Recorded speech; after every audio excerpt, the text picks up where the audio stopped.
You're listening to Delayed Replay, the podcast where we recap and review movies that got delayed in that other universe for various reasons, but came out on time in our universe, and therefore come out pretty different for some reason. You might think this is improvised, and well, that's on you.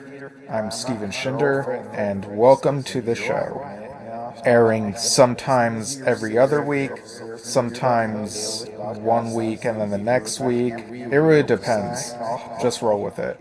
Season 7. Hello, listeners. Welcome to another episode of Delayed Replay, that podcast where we recap and review movies that got delayed in that other universe and came out on time in our universe. I'm your host, Steven Shinder, and joining me to talk about Soulmate, which in that other universe was supposed to come out in January but got taken off the release schedule. I guess I don't know, because Mathregan 2.0 didn't perform as well, and so now they're not so confident. But joining me to talk about this movie, it is Greg. How goes it? Oh, I'm good, all good. Bit exhausted from moving, but here we are. Talk about a Y- movie which shouldn't exist, really. Yeah. Yeah, you were moving a cabinet, but the cabinet has an 8 in it. It's a cabinet. Yeah. Yeah. Oh, Also, in our universe, it's a good thing that they dropped the T and the E that were at the end of the title, because like the 8 already does the work of those last few letters. In that other yeah. universe, they were keeping the T and E for some reason. So it's Soulmate-y, Soulmate-y. Yeah, It's secretly a pirates movie, and they just don't want anyone to know. right, right. Yeah. But yeah, so this is a spin-off of the Megan movies.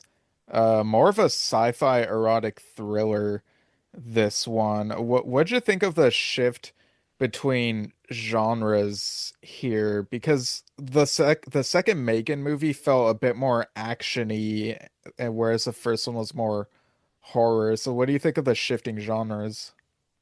Well, I seem to be changing genres every movie, so I don't think there's anything.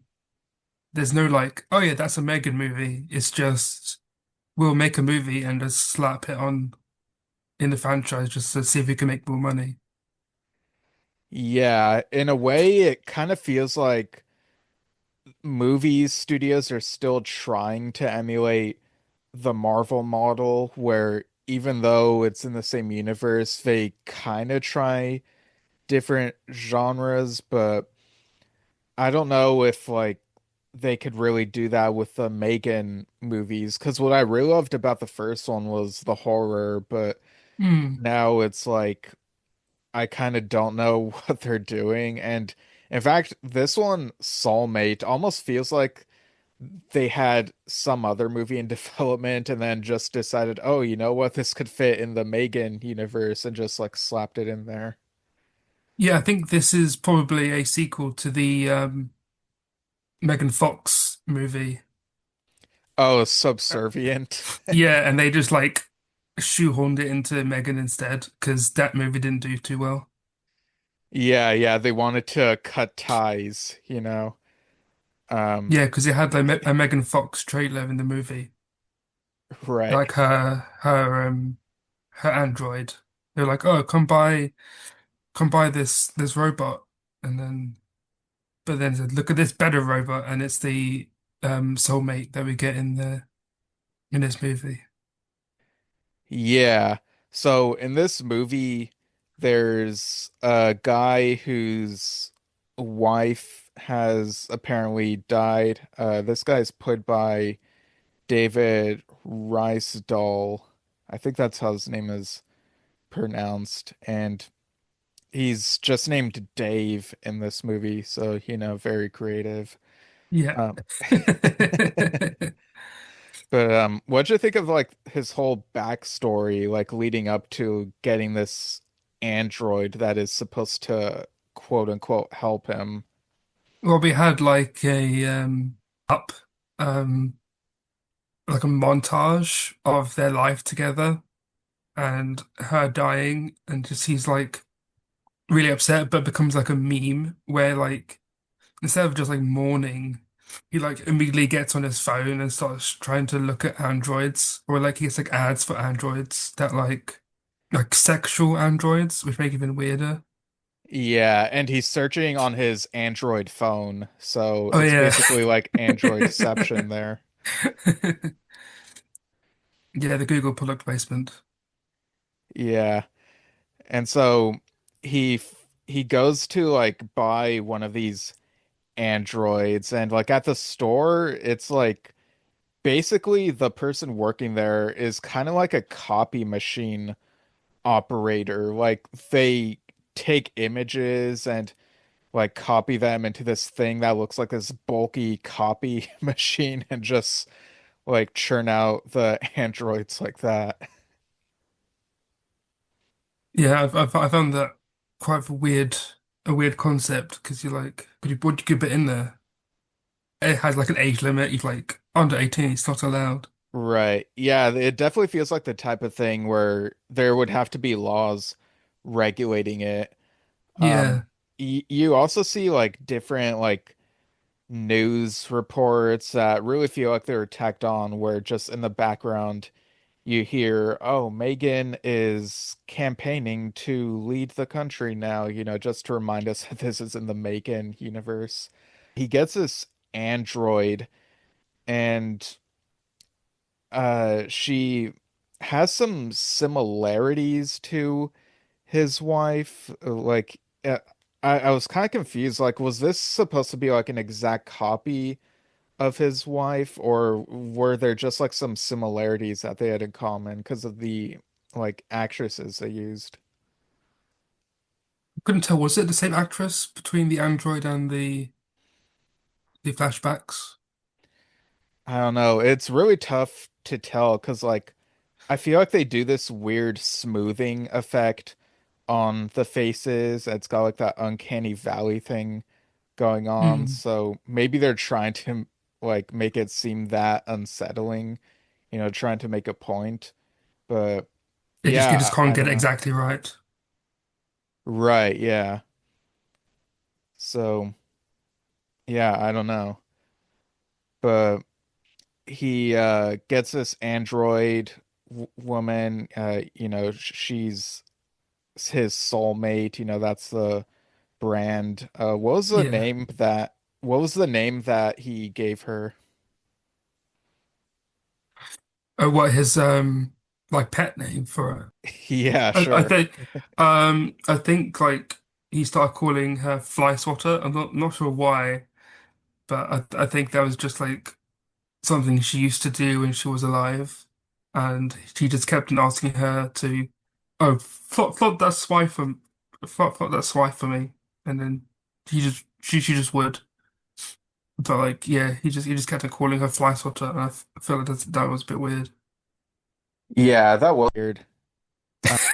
Because Fly Swatter is not like the most romantic pet name, but No, it, it's like, oh, you're so good at swatting flies. Why don't you swat me sometime? So maybe he's like into some weird, big like kink.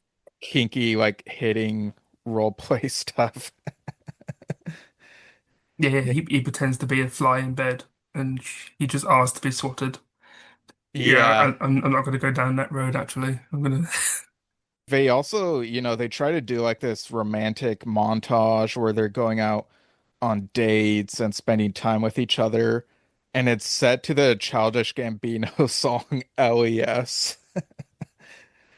Like kind of a strange choice, but yeah, I guess they gotta put a cool sounding song in there somewhere. I mean, I hadn't heard that song before, so it was surprising to me. Yeah. And so they're constantly spending time on the veranda. They invite some friends over, and there comes a moment where he's like, "Hey, can you go get us some drinks?" And so she goes inside, leaves the veranda for a moment, and Dave's friends are like trying to tell him that like this is like a really bad idea and like but like what'd you think of their interactions with him about this whole thing? I think they were like the voice of reason to him, but he was just so he's stuck in the grief phase where he just can't get over the loss of his wife. So he's got like he's relying too heavily on on the machine. Yeah. And he's like, you guys suck. You're supposed to be supportive. Like this isn't too serious. I'm just having some fun. And then because she overhears him say that it's not serious, that's when she gets uh super like she basically has her own like existential crisis. Like if this isn't super serious, then why am I doing this?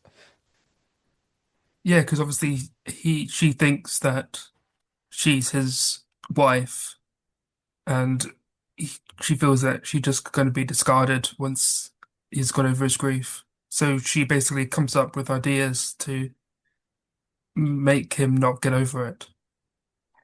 Yeah, she even sees him at some point like looking up like some other women profiles on the computer. It looks like at some point after they've been dating a while, he's considering like maybe going out with a real person because it's like this whole soulmate thing, with the android is like his transitional phase before like really putting himself out there for someone real.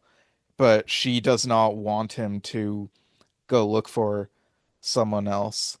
So, uh, she keeps on trying to engage with him in conversation or like cook some hot dogs that are like supposed to be like super tasty, just trying to get him to appreciate her more.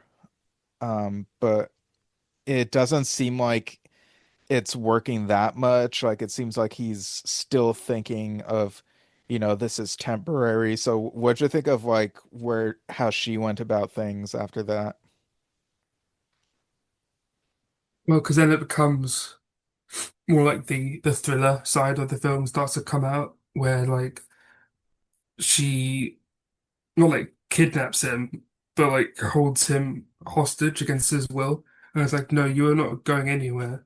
I'm not letting you see these women. And then she just goes insane. Yeah. And we also forgot to mention this takes place in Miami. So during these Oh yeah. montages, you see like some of the beaches and scenery and stuff.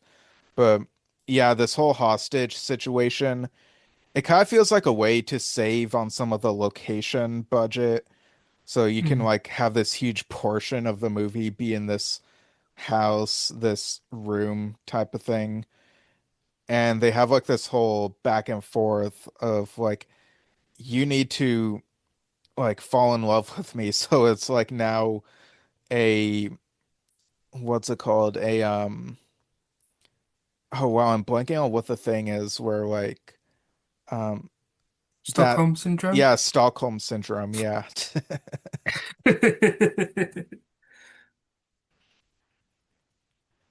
Yeah. So But that doesn't go so to plan, does it? right, yeah, because she thinks that by holding him hostage for hours on end, he'll like fall in love with her, but he's just getting like hungrier and hungrier the longer he goes without food. So like his stomach just he's getting more hungry than like, wanting romance and stuff.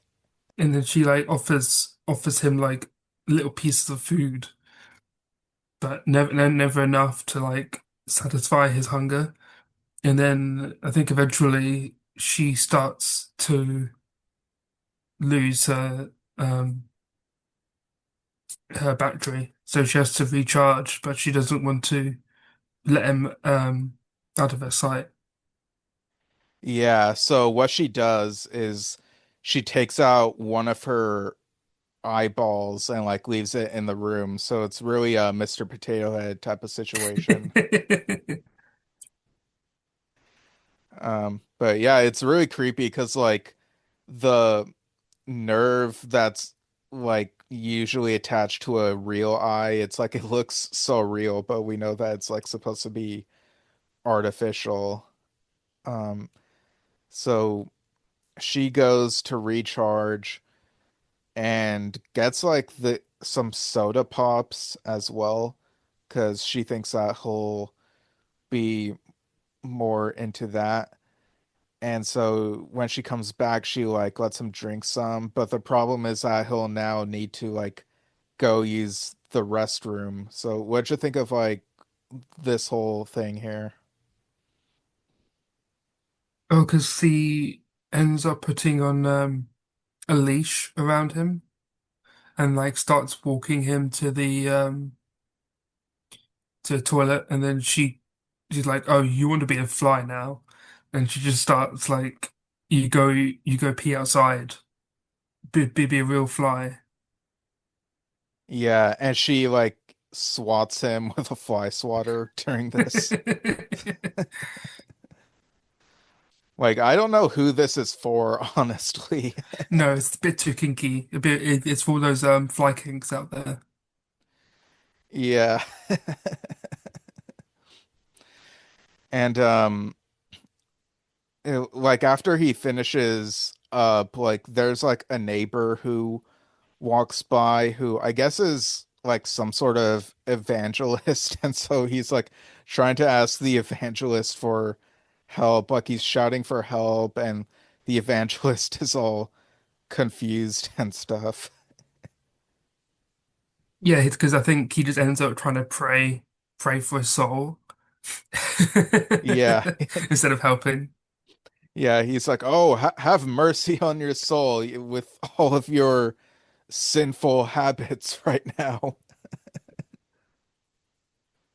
I heard you getting sorted the other day. Ho ho ho. Yes. So things get kind of intense as he's like kind of losing it, still being her captive. And he tries to get her to remember like how much happier he was when he was not captive. And so she like goes through like some of those memories of when they were out walking about. And this kind of feels like they're padding the runtime, just reusing some of the footage from earlier in the movie, honestly. Yeah, it did feel quite repetitive after a while because I don't think they recorded enough interaction between the two, so they just kept like cutting back. Yeah.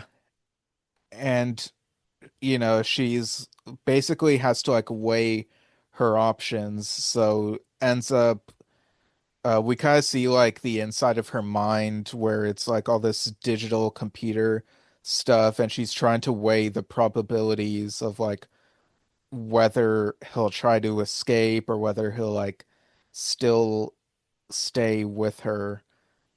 What'd you think of the graphics for this when we're like in her computer mind thing and she's like weighing? Yeah, it's kind of a weird what do you call it? Um, was it augmented reality where it's like you can see it on the table and stuff, and she's just like moving stuff around, like those weird scenes where people have like math equations just swirling around their head, but she's just got oh like different scenarios playing around in front of her, and she clicks on each one to see how they'll play out. Yeah, and we even get to see like really low quality, like 3D animated versions of these scenarios of like him like running out, jumping out the window or climbing up the chimney. And yeah, this was like not fun to watch really. I think they thought it would be kind of funny, but there wasn't really anyone in my theater laughing except maybe one person let out like a little chuckle at how bad it looked. Yeah, not sure why they didn't just record it. To show Yeah. that would have been easier than trying to replicate it in a like a really low poly 3D thing. Yeah, I kind of get the vibe that maybe they didn't think of this idea while they were filming and thought Ah, about it yeah. in post-production and like didn't bother to do reshoots. Yeah, it's definitely an afterthought, which feels like a lot of the movie was actually. Yeah. And so after she's like running through these scenarios in her head, she's still not sure if she should let him go. Like she sees all these possibilities of like him escaping, but she still like really loves him and sees how unhappy he is. So she thinks about how the number 8 is in her name and seeing the importance of that, decides to just pick up a magic 8 ball and come up with the answer that way. Obviously, that would lead into the future Magic 8 Ball movie that they've been talking about. Oh yeah, I forgot about that.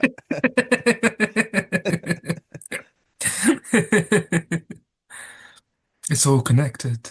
Yeah.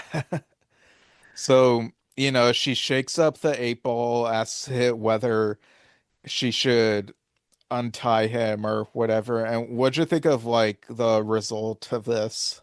Well, she kept on asking, like, she wasn't asking them in yes or no questions because she understood what the Magic 8 Ball was supposed to do. So it kept on going, like, oh, I can't answer that. I can't answer that. Right.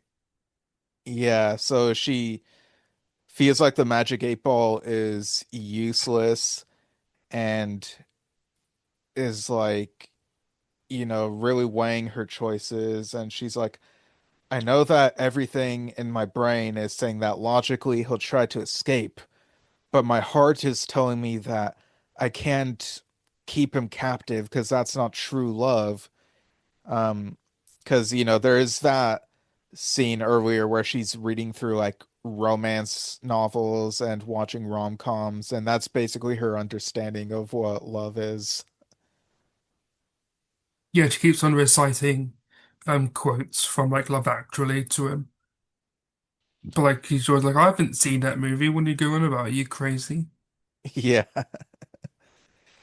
And so she goes back to him when he's captive, and because she's an android, she's able to play music out of her mouth, and she like plays the Peter Gabriel song In Your Eyes. So it's supposed to be like that boombox scene in Say Anything.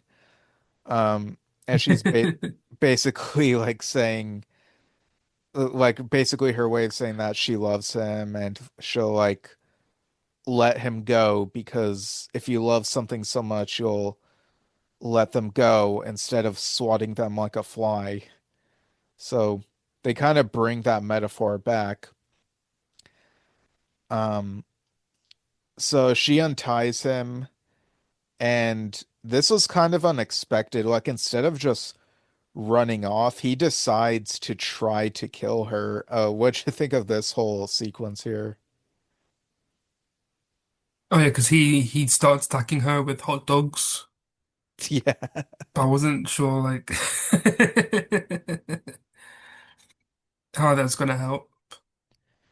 But then Yeah. also took popsicles out of the freezer and thought, oh, this will help cool her down, and shot her off. Yeah. I wasn't sure what they were going for here. Like, is this a commentary on how, like, even if you show mercy against a man, they will still want to be aggressive and like ruin the world or something? Like, I don't know. It was kind of done in a way where it looks more silly than I think they intended. Yeah, it was really hard to try to take this film seriously. Yeah, and so he's, like messing up her system with the hot dogs and popsicles. We see like a 3D rendering of what the inside of her brain looks like, and it's like all systems going down, all systems going down. Um, and this triggers like a self-destruct sequence. What'd you think of this whole moment? Well, because obviously now he has to try and get out of there, but she has already locked all the doors previously. So I think eventually, when she self-destructs, she takes him with her pretty much. Yeah, they are soulmates to the end. It's quite a downer, isn't it? Yeah, man, like it's a good thing they released this in January instead of like around Valentine's Day. That'd make it more of a bummer of a Valentine's It'd be a Day perfect watch. date movie. Yeah. Or it'd be a perfect breakup movie. Like just bring your partner and then be like, yeah, this movie is how I feel about you. I want to break up.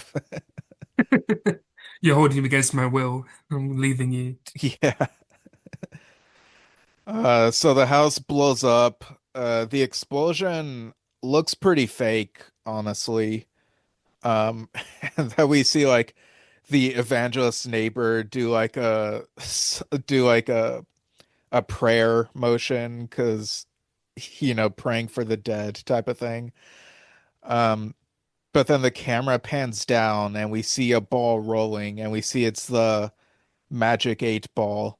And as the triangle or pyramid or whatever inside it turns, we see that it has like the iris uh, of Fly Swatter's eye, so it kind of seems like maybe she's put a bit of herself in the 8 ball, and it goes to credits.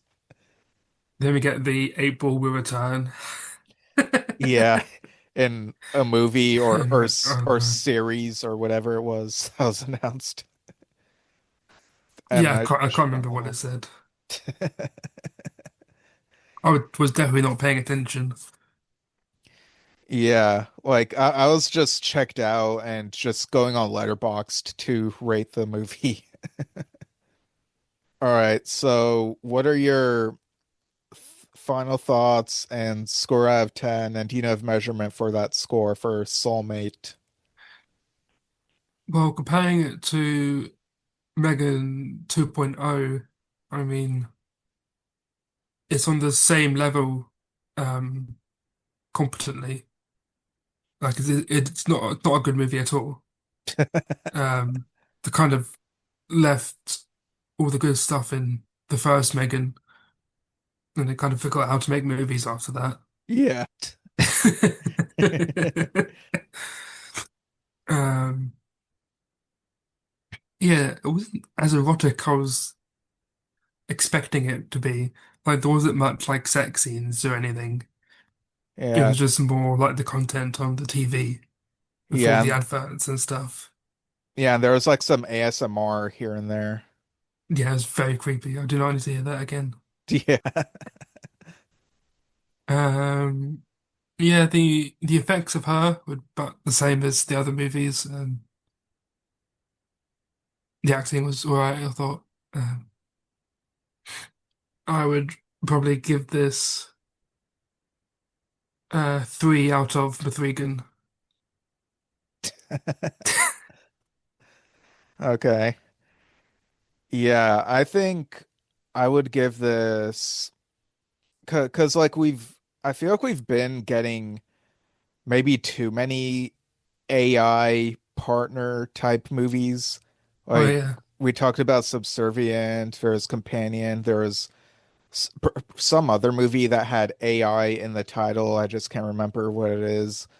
But yeah, as far as the execution, I don't really know what more you can do with these types of movies, and evidently this is very emblematic of that in how it really feels like they're scraping the bottom of the barrel here. So I've or definitely, Afraid, was that the one you're thinking of? Oh yeah, I think that's what it was. Yeah, Afraid. So yeah, I've definitely seen worse movies, I think, but I still was like, man, I'm just not really feeling it all that much with this movie. So I think I would give it 4 out of 10 Magic 8 balls. Nice.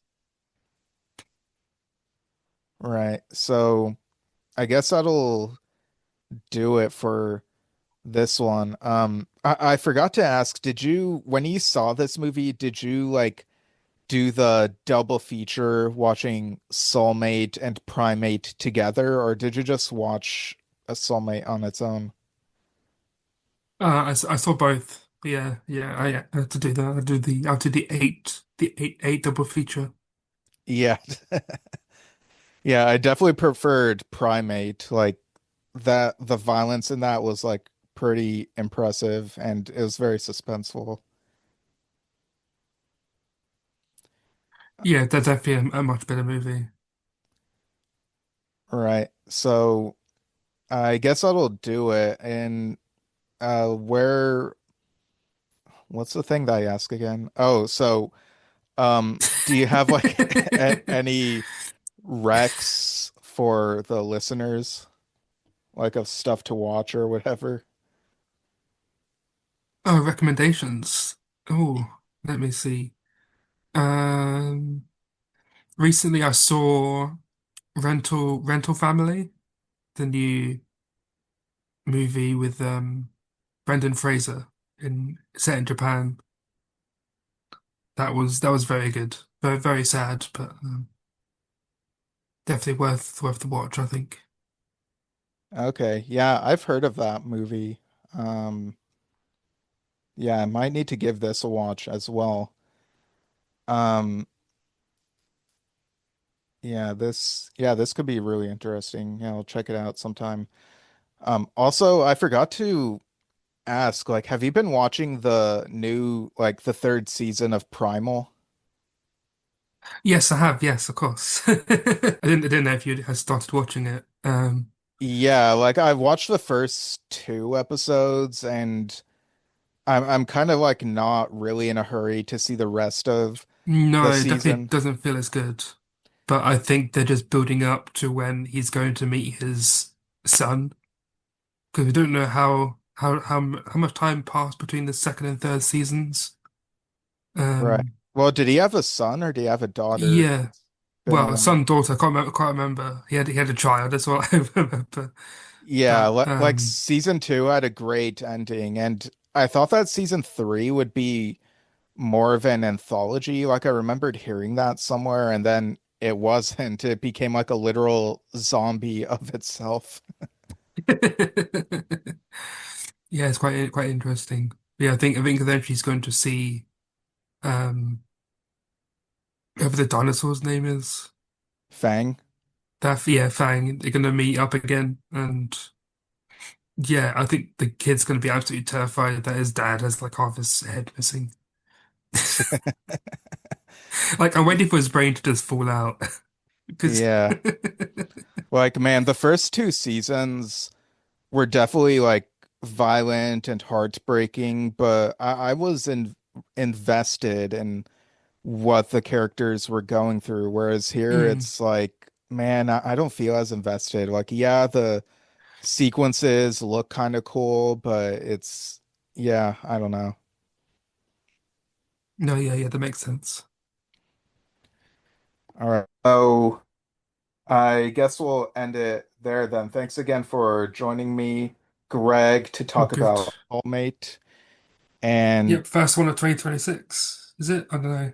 the first one that you've done, Yeah. there yeah, there was that Scream 7 episode which Oh yeah, of opened course. season 7. Yeah. Uh Screen 7 for the seventh season. yeah. Nice. Going from Scream 7 to Soulmate, Oh, you what's it know. gonna be? Avengers 9? I don't know. What's the ninth one gonna be? Well, unfortunately, the next episode doesn't have a 9 in the title. It's gonna be The Bride, which will come out on Valentine's The Day. brine. Yeah, sure. Yeah, so that should be another fun one. But What's that? Is that a Frankenstein movie? yeah.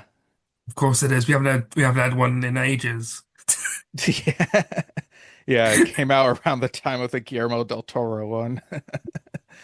Um, but yeah, following the trend of modern movie titles where you just chop off a couple words from the original title and just make the new title a shorter one. So instead of Bride of Frankenstein, it's just The Bride.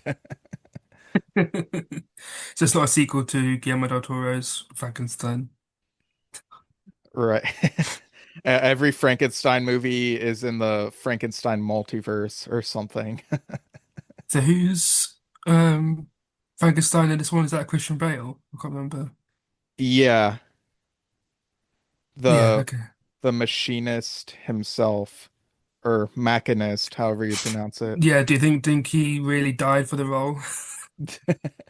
I hope not. Man, when I watched The Machinist and saw how thin he was, like I've said this in my review, but like I know people like to dogpile on CGI, but I kept really wanting him to for his thinness to just be CGI, like in Captain America, the first Avenger, but it wasn't. So it was kind of unsettling. It's even worse that he did that and then right after he did the Dark Knight, or not Dark Knight, he did Batman That, Begins. So he had to yeah, put the weight back on again, which is insane. yeah, man, it's nuts. Yeah, he what is it saying? Yeah, he increased his weight by 220 pounds after that movie Damn. to do Batman Begins. Yeah, Yeah, it's rough. that's dedication, I guess. But yeah, like hopefully we're in better times or like people don't have to go through that much in order to land those roles. No. But we'll see. So Oh, thank Maggie Gyllenhaal's director. That's cool. yeah. And she was also in The Dark Knight, so there you go. Oh well, yeah. But hopefully Martha doesn't die in this one. Right. Where is she? Yeah. Um, oh, Jake's in it too. Oh, that's interesting. Yeah. Siblings and Directing your whatnot. younger brother. Yeah. No. Yeah. All right, so that'll do it. Thanks for tuning in, everyone. And without further delay, have a good day. All right, so as you heard, next time will be a discussion on The Bride, and that'll actually come out in 1 week, which will be Valentine's Day. So a little Valentine's Day thing for you listeners. And then the episode after that will be 2 weeks later. So there you go. And you'll hear from my other self in just a bit, sharing non spoiler thoughts on 28 Years Later, The Bone Temple, Wonder Man, and a couple other things or so. But first, if you want to email this podcast, email delayedreplaypodcast@gmail.com. Let us know your thoughts on Magic 8 Balls. And you can follow me via the socials in the show notes and go to stevenshinder.com for info on my standalones and stepping stones novels. And you can also find me on Yes Shift, a podcast slash vlog that I do with my dad, talking about Yes, prog rock music, all that fun stuff. We recently had Bob Seska, the artist who worked on Yes Symphonic Live and on Magnification, and I've been doing reviews here and there of different music releases. I even went to a Spock's Beard concert, did a review of that, so all fun stuff. And check out Drum Talk TV Brilliance as well. So yeah, follow me on Goodreads and Letterboxd or Letterboxd SoulmXD, however you pronounce it, to see what I've been reading and watching. But yeah, without further delay, here's my other self. Hey everyone. So I guess I'll start with my thoughts on 28 Years Later, The Bone Temple. And again, non spoiler thoughts, and I won't spoil the movie before it as well, just in case some of y'all are behind. But I really appreciated the way that this followed up the first 28 Years Later movie, the one from last summer. It's a different kind of movie, so for a bit I wasn't sure how on board I was. It's not quite as fast paced as the other one felt. That one felt like it had more, I guess, of the zombie hunting trope type of thing, the survivalist stuff. This one felt a bit more introspective in some ways. Like, if you know what the Bone Temple is, the time spent there in that particular setting was surprisingly very compelling, more so than I was expecting. I was kind of expecting that the other storyline, like the parallel storyline, would be what would carry this movie. There's a group that got introduced in the first movie that's in this now, and that storyline kind of feels like the B plot here, which is surprising because you expect that to be the A plot coming out of the previous movie. And so I think that's the main reason why I would put this a little bit below 28 Years Later, the one from last year. They really should have given that one a subtitle if this one has a subtitle. Like, I think I gave that one like a 9 or 9.5. This one, The Bone Temple, I would give an 8.5 out of 10. And there is an amazing music performance that happens in this. I won't give all the context, but it was so good. That's probably the standout scene. But yeah, by the end of this movie, I really was bought into, like, yes, this is a well told story. It makes sense that they would try something different here. And again, directed by Nia DaCosta, who did that Candyman. I guess you could call it a distant sequel a few years ago. I really enjoyed that movie. I think I still prefer that over this, but I prefer this over the Marvels, which she also directed. But the Marvels I thought was fine. It definitely got overhated, more hate than it really deserved, but it also could have cooked longer, as I think I heard a friend say once. But yeah, The Bone Temple, really strong sequel. I hope that they complete this trilogy. The box office, last I checked, it seemed like the box office could have really been better than it actually ended up being, but they'd announced beforehand that they were working on the third movie, which I would feel better about if they had already started filming it at least, but they haven't, so I don't know what the deal is right now. Like, if what I'm seeing on Wikipedia is accurate, it doesn't look like it's made back its budget, so that kind of doesn't bode well, but hey, if, like, the direction that it was heading for the next movie, like, lots of us really want to see, but, worst case scenario, if we don't get it, maybe the delayed replay universe will get it, so who knows. So I think I would rank the 28 franchise with 28 Years Later at the top, the Bone Temple below that, and then below that at 8 out of 10 is the first movie, 28 Days Later.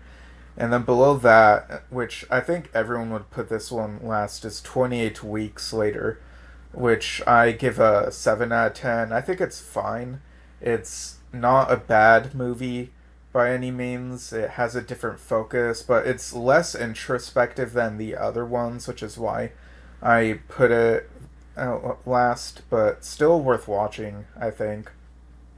Alright, so in terms of other movies I've been seeing, you can look at my letterboxd to see what else I've been watching. I'll just mention a couple newer ones I've watched lately that I definitely recommend. Eleanor the Great, which has Aaron Kellyman in it, who's also in the Bone Temple movie, is about this older woman who lost her best friend. You know, her best friend passed away, and then she accidentally ends up in a group, like a Holocaust survivors group, and she ends up telling her deceased friends stories that she remembered her saying, and so it's kind of like this lie, but she also forms a friendship with this uh, younger woman played by Erin Kellyman, and she like her mom passed away, but her dad doesn't really talk about the mom much. So there's a whole emotional core here. I thought this was a good movie, 8 out of 10. Like, there's definitely that secondhand cringe of knowing about the lie and oh, how's this gonna like unravel, but I think it's worth the watch overall in the end. And another one, Twinless.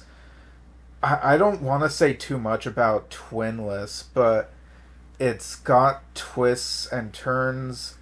It's an interesting character study, a character you might not really end up liking, but the events are just so interesting to see play out. And it touches on the idea of like what it's like to not have your twin with you, and um, yeah, yeah, just go watch it. Like, trust me, just watch it. I think I'd also give that an 8, but yeah, I don't want to say too much about it, just in case. In terms of TV, I watched Wonder Man, the new Marvel show. Apparently, this one's been sitting on the shelf for a while. I think the delayed replay universe got it sooner than we did, but I was kind of confused about why not release one episode per week if Daredevil Born Again season 2 comes out pretty much the same number of weeks after. That's the same number of episodes Wonder Man has. But having watched all the episodes within the same day, I guess I can see that it's formatted to be watched not on a weekly basis.